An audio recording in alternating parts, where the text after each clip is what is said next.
is Boon. I am the Global Program Manager for the Voice of the Customer. And I'm here together today with my colleague Stefan. Nice to meet you all. Very happy to be here. We're delighted that we can be part of your experience here today. I'm Stefan Visser. I'm part of the customer experience team in the Netherlands. I'm responsible for the Voice of the Customer program within our Dutch operating company. Iris, take it away. So who are we? We are Heineken. So probably most of you have tasted it once before. During our presentation, next 30 minutes, I think 1 million glasses of beer, of Heineken beer, will be consumed worldwide. So we can say cheers to that tonight. But some other facts. So we are #1 brewer in Europe, and we're #2 brewer globally.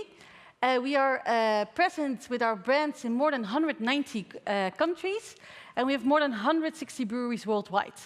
I'm also telling you this because it will also impact our Voice of the Customer program, because we are also live in different countries with different campaigns sending out our surveys. We have more than 300 international and local beers inside the brand, and we have a volume of 231 beer. And we do this together with people, our people, and we have more than 80,000 people. So it's quite a group of people, I would say. Oh, now I have to see with the buttons. So, I would like to tell something more about the Voice of the Customer. So the Voice of the Customer is part of the customer centricity. In the customer centricity framework, we put our customers first. With everything we do, we think of what is their need and how do we act on this. So the customer centricity is part of 3 elements. The first element is understand your customer. The second element is improve the experience. And the third one is to empower the organization. So the Voice of the Customer is the first part of this wheel. All the insights and information we get out of the Voice of the Customer goes into the wheel and improves the experience of the customer, and in that way we also empower the organization. So it's not just our team that works on it, but the whole company is really driving the way of working. And I also put there listening to acting. So we listen, but we also really act and act with the information we receive. So that's what I wanted to say about this. Oh. So when we talk about the path to customer centricity, how does this work? So we're live in different countries, and in every country we have a campaign, a survey, in the local language. And in every country we look at the coverage, because the customers where we want to send the survey to, needs to be representative of the market. So we send it to a sample size, but we really want to have a decent coverage. When we look at the frequencies that we send the survey several times per year, to really see what's happening with the NPS trend during the year. And also when we close the loop and improve our service, that the customer can see within the year what has happened, because we communicate it back, and then we can see if the NPS is impacted or not. When we're talking about the response rate, we really look at how high is the response rate, but it also really shows how is our customer engaged with our company. So we have different ways of increasing the response rate. So we have the campaigns that we update. So we have different videos in there. We communicate what we've actually changed. We look at the tooling. So do we use SMS, or do we use phone, or do we use an email? So there's different ways of sending out the survey. And then we look at closing the loop. So we have closing the loop, the inner loop. I think a lot of the people have talked about it before today, to act on the detractors within the 48 hours. But we also have an outer loop. And in the outer loop, we really analyze all the inputs. So to really see what are the common pain points of the customer, which we can improve structurally with a cross-functional team. So with sales, finance, IT, supply chain, to really improve it. But that's probably, that's normally around a project of a couple of months. So that's what I wanted to tell about the path to customer centricity. There were a few more points I wanted to make, because we have different customers in different countries. Depending on our route to market, we either deliver directly to the customers, which can be bars, outlet, restaurants, supermarkets, or it can be the wholesaler or distributor. So per country where we're live with the program, we have different ways of different types of customers and different types of surveys. And another slide, which is not there, maybe it will come later, but I will tell it already, it's about our Customer Love Award. So I've talked about closing the outer loop, that we have cross-functional projects to really improve the service to the customer. And now we've collected them all over the Heineken world to really show what are we doing with this. And so the different countries can learn from each other and see and also get inspiration. But it's also to show reward and recognition to all the employees who are working on this. Because it's good to help the customer, but it's also good to show it to each other what we're doing and how it's going. I don't know, it will be a surprise what the next slide is, but I think I will hand over to you. Yes, thank you. I'll take the clicker from you, thanks. So in Heineken Netherlands, let me tell you a bit more about how we work in Heineken Netherlands. So Netherlands is an important country for Heineken, even though we sell much more beer in many other countries. Heineken is important in the Netherlands, or Netherlands is important for Heineken because it's our home turf. So this is where we were born, where we come from, and also in the on-trade business we have a very high market share, a very solid market share, strong position of around 50% in the on-trade business. And in the on-trade business we try to service, to the best of our ability, 20,000 of our customers. So our customers are places like this, like the Felix Meritus, the Café de Struisvogel just around the corner here, and all other bars and restaurants in the Netherlands. We try to service them to the best of our ability together with our partner Sligo, strategic partner who does the distribution of our beer, so the delivery and the ordering process for us. And because of this strategic partnership, it's even more important for us to fully understand the customer's experiences throughout the entire journey that they have with us. And therefore we intensely listen to our customers and act on the feedback that we get from them. But we do not do that for a long time. So here you see CX since 2020. We started very recently, actually, and what started in 2020, before that, there was a cross-functional team set in place to start thinking about the future of Heineken on-trade. The future of Heineken on-trade is all about these three people that you see on the left-hand side of the screen. Ben, Michiel, and Saskia, these are our customers. So the customers are at the center of our organization from now on. That's what we are focusing on in our customer experience business. So we try to add value to our customers. We try to optimize our processes, and the last thing was we try to continuously improve our customer journey that you here see on the right-hand side on the screen. But not only do we want to do those things, we want to take the entire company with us. So we try to inspire and support the entire company to put the customer at the heart of our company.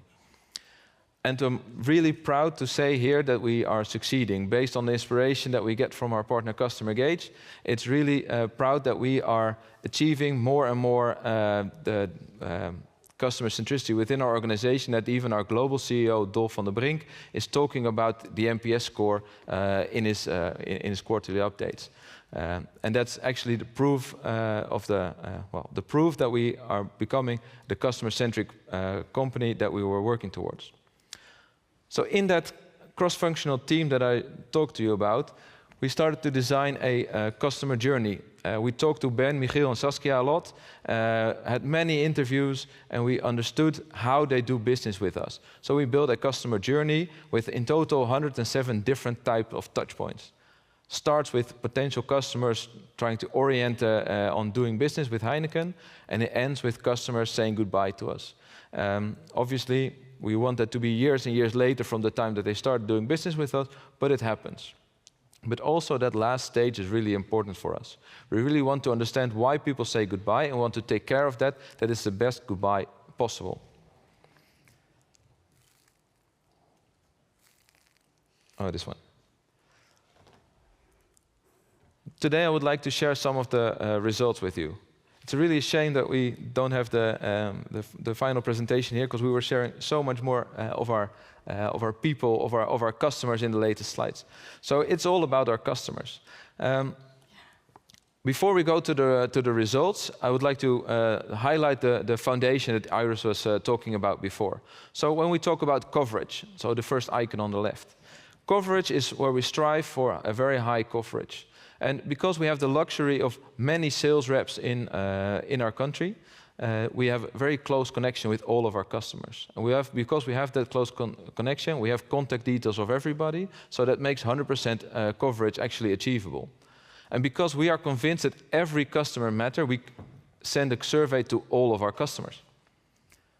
Then if you look at frequency, so frequency is about understanding the heartbeat of our customers. In that heartbeat,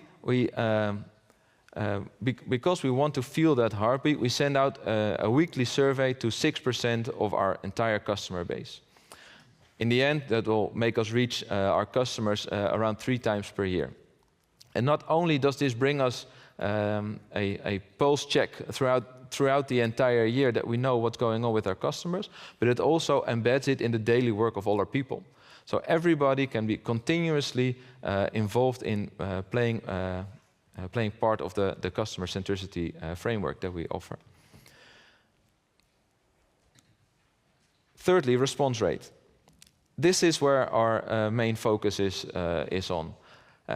This is the KPI that we're looking for, and was shared by Gemma and by others this morning as well. But that seems simple, but it turned out to be complex.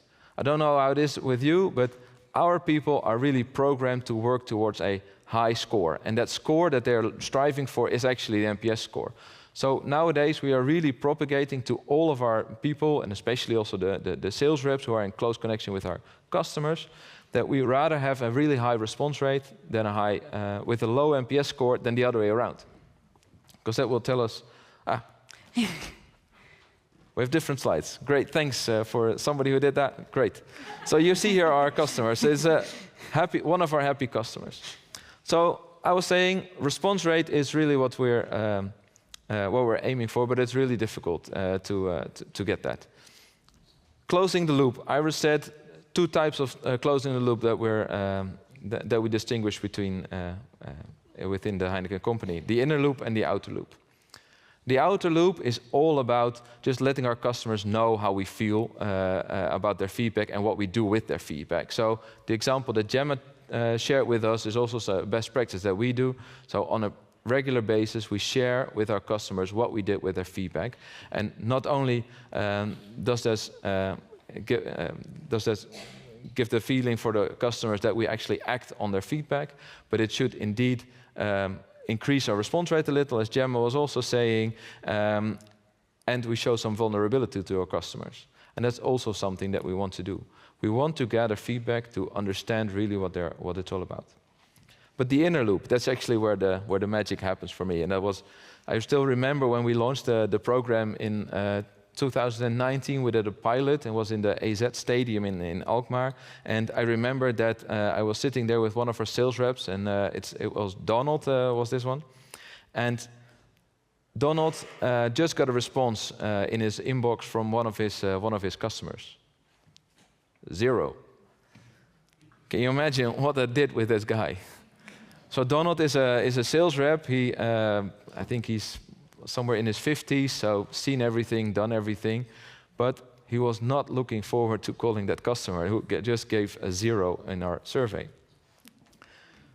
So we convinced him that he should give it a go and try what do you have to lose and whatever, those kind of arguments we took. And it was really magic that happens there. So Donald called that customer, and what happened was that customer was like, okay, you're giving me a call now. Great that you have the guts to call me after I just 30 minutes ago gave you this result. So the first NPS points were already won again, which is not the goal, by the way, but okay. What happened to that conversation? So Donald was able to address the issues of the customer, and he really understood what was making the customer tick, and was able to address the issues. The week after, he drove by to discuss it again in person, and that customer is still one of the favorite customers of Donald right now. So it's not about just closing the loop and fixing the issues, but it's about creating ambassadors. And this is how we can create ambassadors. I'm not going to lie to you and say that all our sales reps always call back like Briggs does within 48 hours all of the detractors. Hopefully we do in the future. But we're very happy that we get these ambassadors this way. If we look about the results that we get from our NPS survey, I'd like to begin with what we call the outer loop gains. So this is actually very practical. So here on the top you see Anton. Anton is one of our truck drivers. So the truck driver is really important in our organization because he's really one of the calling cards of our organization, because there's a very high frequency of customer contact. Let me do a quick poll with you guys. How many, please stand up, raise your hand, whatever that I can really see it. If you have the keys and the code of the alarm system of one of your customers, their house, their office. I see nobody's standing, so I guess this is really special for our truck drivers, that they have the keys and the alarm code of the business of our people, of our customers, because they trust us, and they really trust the truck driver to deliver it, and even when they're not there. So what happened during the COVID years? We started doing our survey then, and we discovered that a lot of our customers were not happy, or at least not happy enough with the delivery of the products. So they were actually expecting more from us on that part.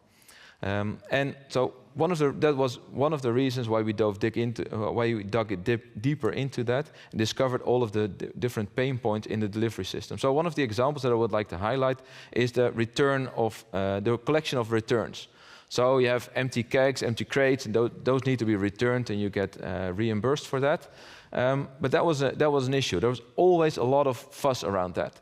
So what did we do? Very practical. We trained the truck drivers extensively, and there were a lot of new truck drivers that don't speak our language. So we trained them very extensively on the usage of the PDA device that they use for registering it all. And we added a lot of pictures in. There was a lot of text before, and now we added a lot of pictures. So for everybody to understand it, to make it really simple and understandable for all our truck drivers and for our customers. So this solved a lot of issues with our customers directly on the spot, where normally they would start complaining, calling our customer care department. So we were reducing a lot of complaints, a lot of fuss, and increasing the customer satisfaction.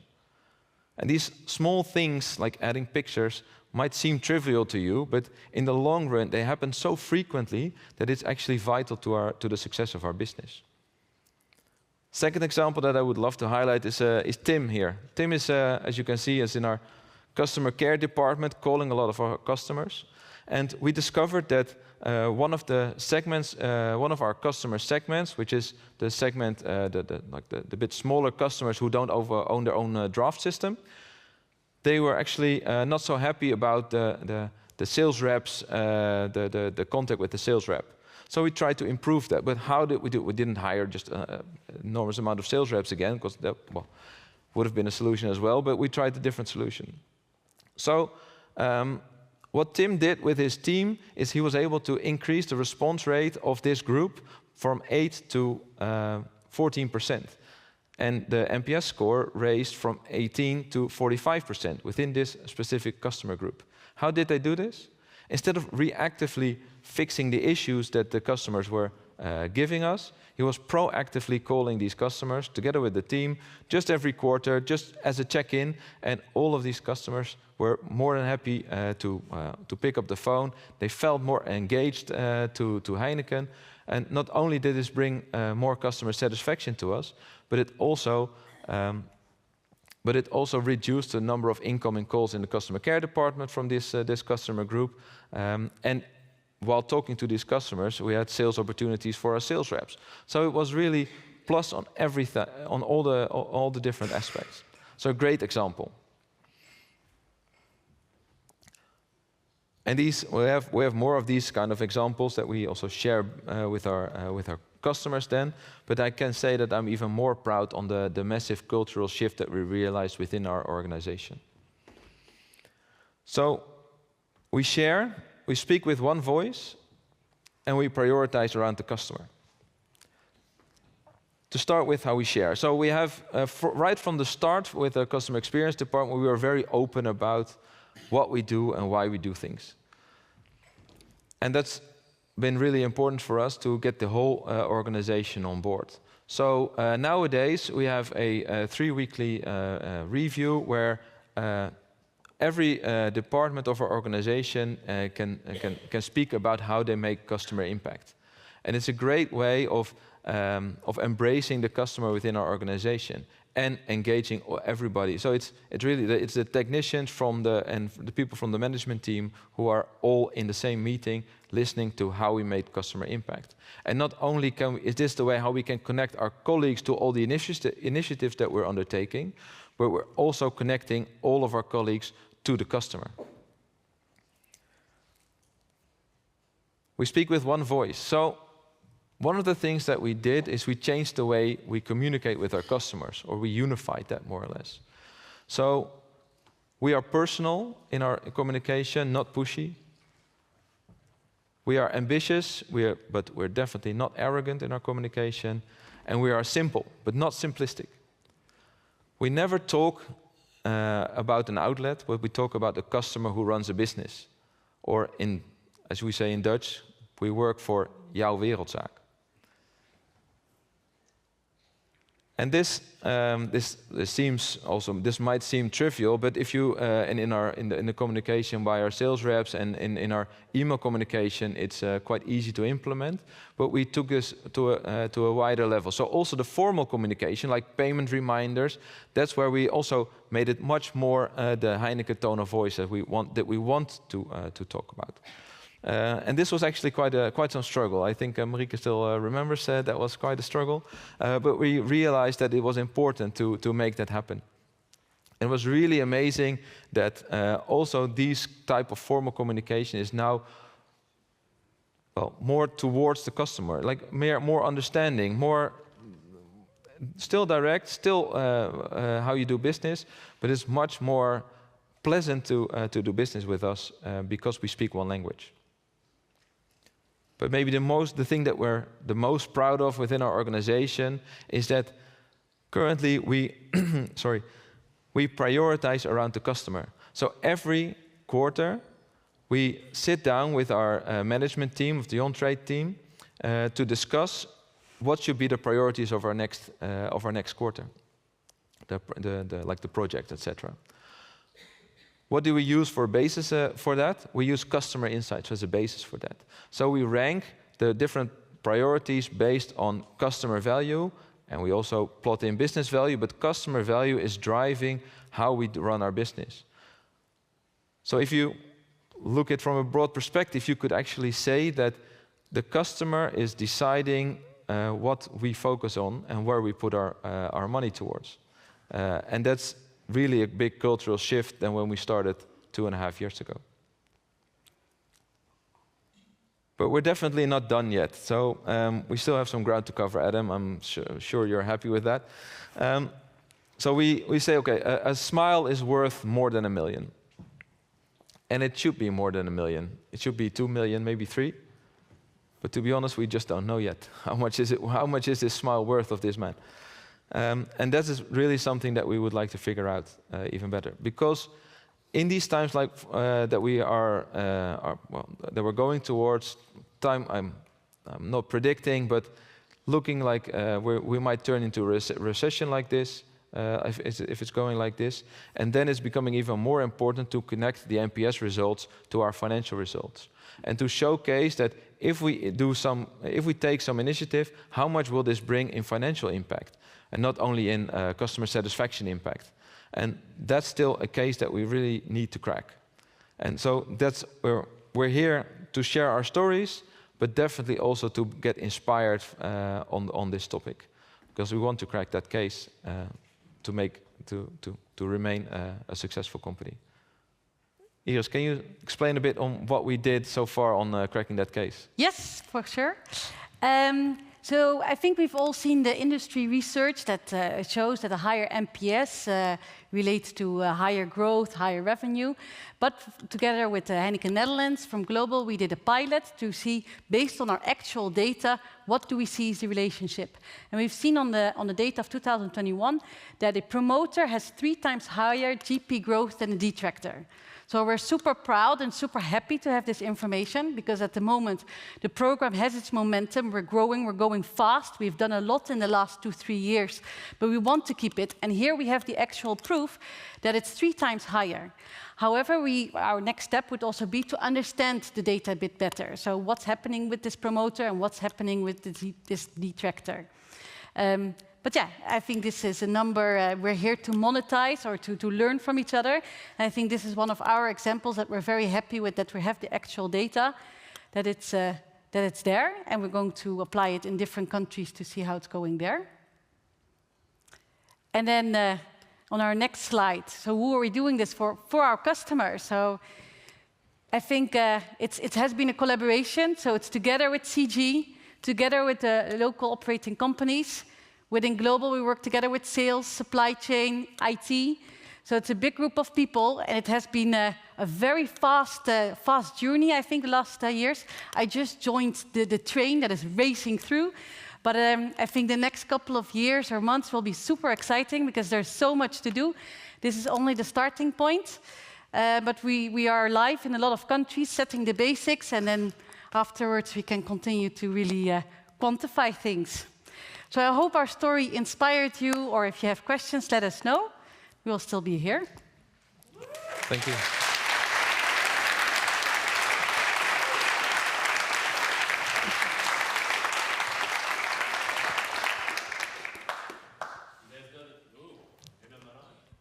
You know the routine, so here we go. Hey guys, I just want to say you just made me want a beer more than ever, which is, so I don't want to be too long with the questions. But you have this fantastic bunch of fans, and this is a really great picture here. People who've got the Heineken sign right outside their family business, right? So they're really tied to you.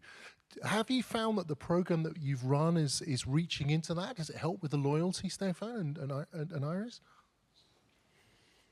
Yeah, I think it's difficult to say, because right now, because of the COVID years, it's been really difficult. But I definitely hope so. So when I work in our head office in Leiden, but I visit a lot of customers also throughout the year, and then it resonates, and people understand that you're listening to them, and the fact that on the one-on-one feedback that you're getting, that if you listen, then they just feel heard, and the big company that we are as Heineken is becoming a more smaller partner, and that they can interact with, and that they can actually have impact on. So I personally feel that, but we cannot quantify yet.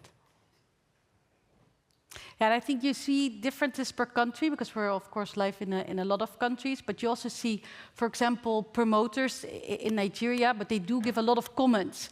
So then you would say, oh, there's a lot of comments saying this is not good and that is not good, but they're still a promoter. So they're still super happy about the relationship, but they also give a lot of feedback in what we can change, which we then also do and communicate back to them. So I think that's also very the strength, and then you help with the loyalty. Yeah, definitely. Thank you. Question for you.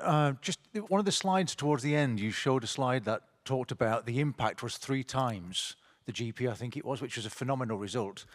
I started my career out as an accountant and got so frustrated with the sales teams not doing a good job, I went into sales to realize it's not quite as easy as what I thought it was.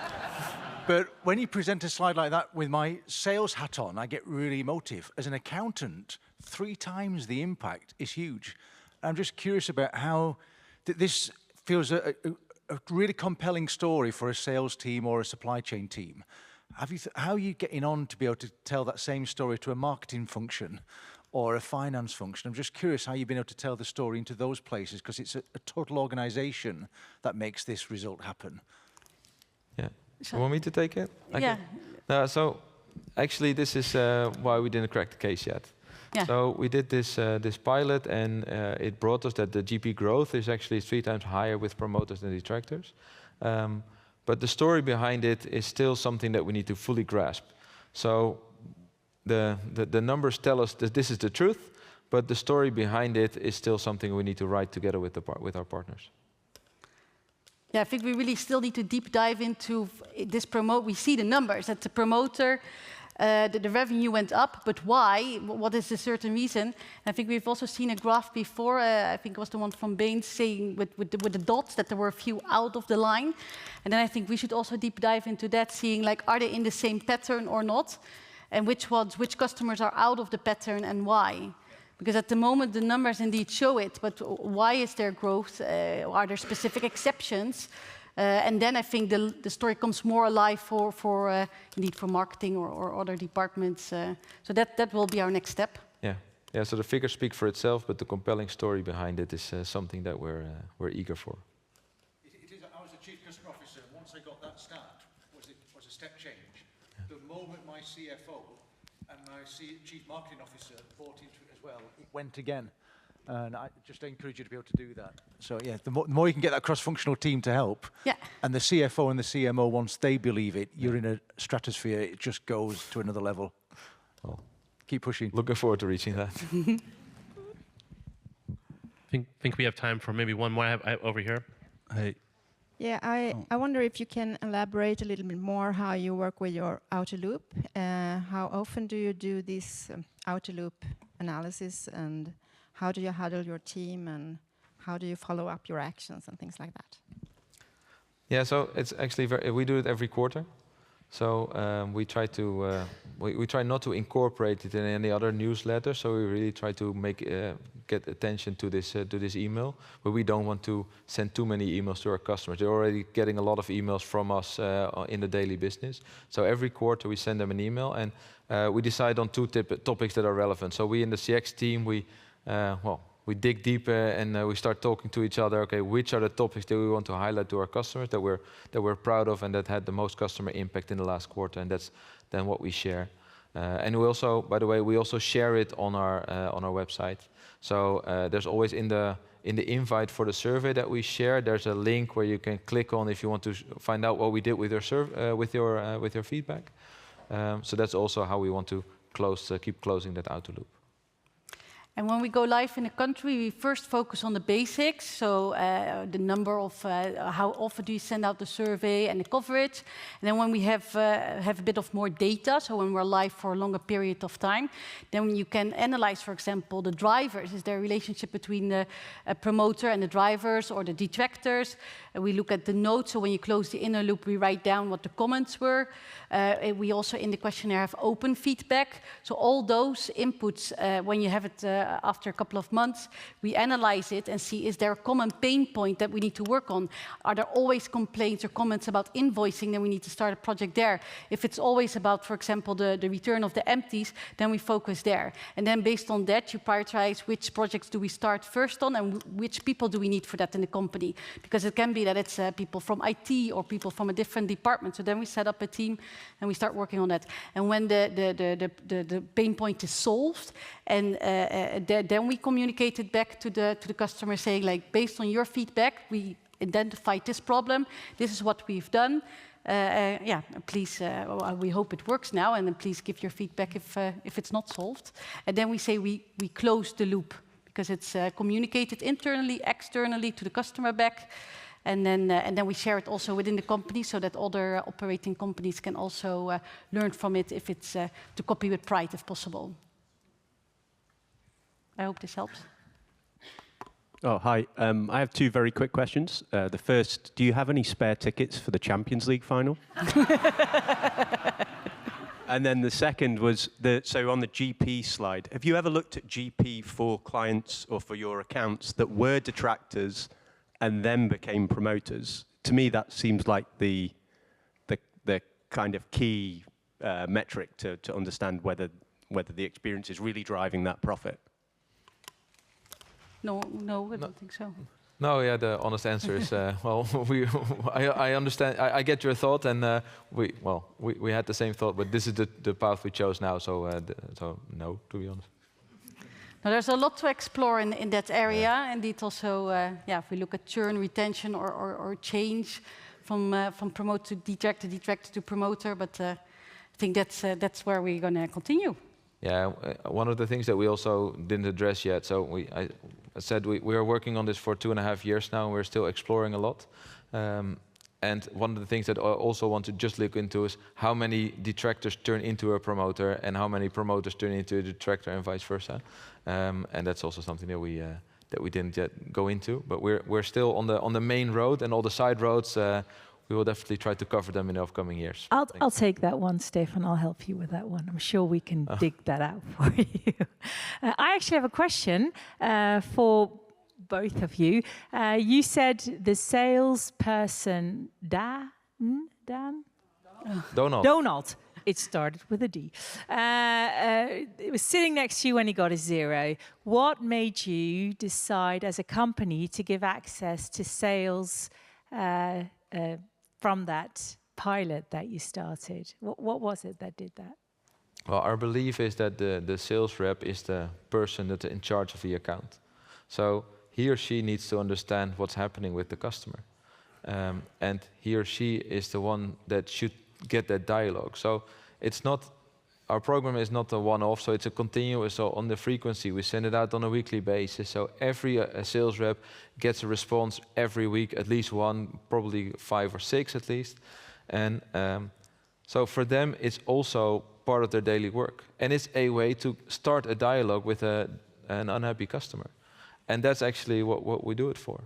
And in most of the cases, they just give them a call and they say, yeah, I just wanted to say that this was not nice. Trying to. So this didn't go well. And then the sales rep is like, okay, well, is it fixed now? Yes, it's fixed now. Are you happy with us? Yes, I'm happy with you. And then it's already solved. And the attention, just the 5-minute call was worth, well, that smile already. Yeah, I wanted you to both of you to just repeat that, because I think it's what we said, right? Give the data to the front line, and you've really put that in practice, and it's really nice to hear that works really well for you. So thanks. Thanks.